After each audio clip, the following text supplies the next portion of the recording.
دەرگای کتێبخانەی گشتی کەرکووک کراوەیە بەڕووی خوێنەردا. هۆڵی کتێبەکان قەرەباڵغ و پڕن لە کتێب، بەڵام خاڵی لە خوێنەر. لە نێو هۆڵی خوێندنەوە لە کتێبخانەکەدا هۆگر بەتەنها خۆی خەریکی خوێندنەوەی ڕۆمانی ئەندێشەی مرۆڤە، ئەگەرچی ئەو بە هۆکاری تایبەت لە خوێندن و خوێندنگادا بڕاوە، بەڵام حەزی بۆ خوێندنەوەی کتێب زۆرە، لەگەڵ ئەوەش نیگەرانە لە چۆڵی کتێبخانەکە و کەمی خوێنەر.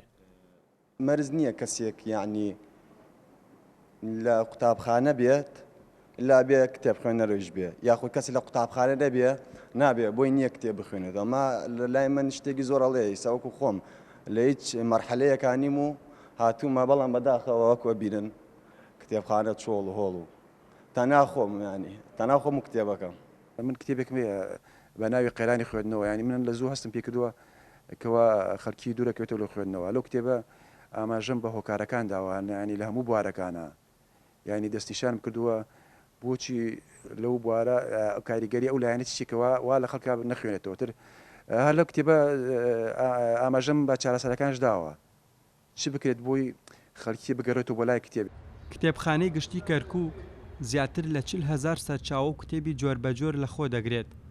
خزمەتگوزاریش پێشکەشی ئەوانە دەکات کە سەردانی دەکەن وەکو شوێنی خوێندنەوە و حەوانەوە.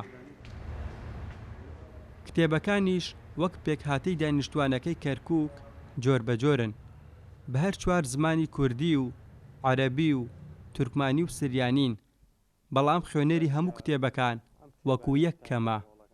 بەڵێ کتێبخانەی گشتی لە بڵین هۆڵ لە چوار هۆڵ پێک دیە. هۆڵی بڵین دوو هۆڵی بۆ کتێب و سەرچاوەکانە، هۆڵێکی تری مۆزەفین، هۆڵی تریشیان هەیە هی مناڵان و هۆڵی مطالعە، ئەوانەی کەوا کتێب لێرە ئەبەن ئەیخێننەوە.